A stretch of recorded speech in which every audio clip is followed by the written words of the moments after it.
My mother-in-law took a secret DNA test, and now we're divorcing.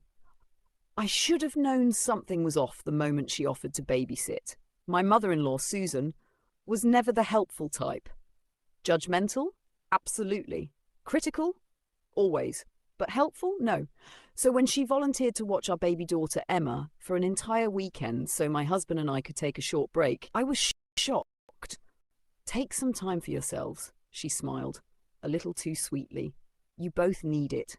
I should have said no. We dropped Emma off on Friday night. By Sunday morning, everything had changed. My name is Amelia, and I've been married to Ryan for almost 5 years. Our daughter Emma is 18 months old. She's the light of our lives, my little miracle. Ryan and I had a rocky road starting a family. 2 miscarriages, endless doctor visits, and a lot of pain. When Emma finally came into our lives, she was our everything. But now I'm watching my entire world unravel because of one test. A test I never agreed to. Sunday afternoon, Ryan's phone rang while we were having lunch. It was his mother. I watched his face change mid-call, colour draining, brows furrowing, lips tightening. Then he hung up and said, "We need to talk."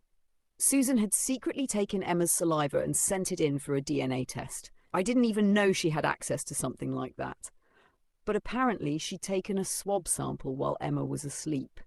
She told Ryan, "I just had a feeling she doesn't look like you." She never liked me. She always thought I'd trapped her son. Always had that icy smile and snide comments when I cooked or cleaned or breathed in her presence. And now she'd gone behind our backs and tested our daughter. Without permission. Without a word. But the worst part? The results. Ryan wasn't the father. I couldn't speak. I couldn't move. My ears were ringing. He just stared at me. "I didn't cheat," I said immediately. "I swear to God, Ryan, I would never..." But he didn't answer. He just walked out. That night was the longest of my life. He didn't come home. I sat in our living room holding Emma, crying into her tiny shoulders. My mind was racing, not because I'd done anything wrong, but because I didn't understand how this was even possible. The next morning I demanded to see the results. Ryan handed them to me in silence. There it was, 0% paternal match. It didn't make sense. I racked my brain. Could they have mixed up samples? Could Susan have tampered with the kit? And then it hit me. I remembered something. Something I had buried deep under years of trauma and memory loss. 6 months before Emma was born, I was hospitalized. A traumatic car accident.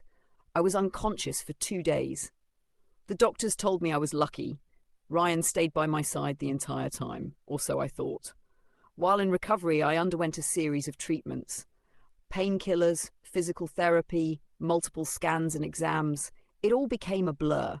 I started wondering, could something have happened during that time? Could there have been a mix-up at the hospital? Could I have been implanted with donor eggs or received the wrong embryo during a medical procedure? I begged Ryan to take another test, with me this time, supervised. He hesitated, then said fine, but if the results come back the same, we're done. The next 2 weeks were agony. Susan avoided me completely. I could feel her smug silence every time I dropped Emma off or picked her up, like she was waiting for me to be exposed. I began to question everything, my memories, my sanity, but deep down I knew I hadn't cheated. I would never do that. The second test arrived. This time I watched the lab technician do everything. 3 days later, the result came back. Still not a match. Ryan wasn't Emma's biological father. This time he didn't shout. He didn't accuse me. He just stared at me with tears in his eyes and said, "I don't even know who you are anymore." And that was it. He left, filed for divorce 2 weeks later. I was shattered, not because I was losing my husband, but because I still didn't have answers. Emma was mine. That much was clear. But how was Ryan not the father? How had this happened? I requested my full medical records from the hospital I'd been at after the accident. It took weeks. When they finally arrived, I found something that made my blood run cold. A note. IVF consultation recommended due to trauma-related ovarian damage. But I never went through IVF. At least, I didn't think I did. I tracked down my former OB-GYN. She retired. But I found her email and reached out. She responded. We scheduled a Zoom call. She remembered my case clearly. Said the hospital had flagged me for assisted reproductive options because of the damage from the accident. I asked her directly, was I part of an IVF procedure? She paused, and then she said the words that changed everything. There was a clerical mix-up with 2 patients that month. It was resolved internally, but now that you're asking, I think you should see this. She sent me a report, and there it was. I had been implanted with the wrong embryo. Emma wasn't my biological child. I sat trembling. Emma wasn't mine, not by blood, but she had my laugh, my nose, my expressions. She was mine in every way that mattered. But the world, the legal system, Ryan, they wouldn't see it that way. I hired a lawyer. We fought the divorce. I demanded a full explanation be presented in court. We brought in the hospital records, the OBGYN, the DNA test results. The judge was stunned.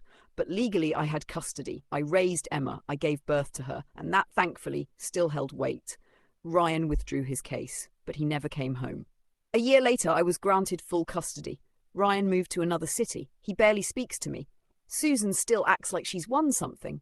But Emma, she knows none of this. She just calls me Mom, and every time she does, I remember. Motherhood is not just about blood. It's about who stays, who shows up, who holds the child through fevers, fears, and first steps. And in that sense, I am, and always will be, her mother.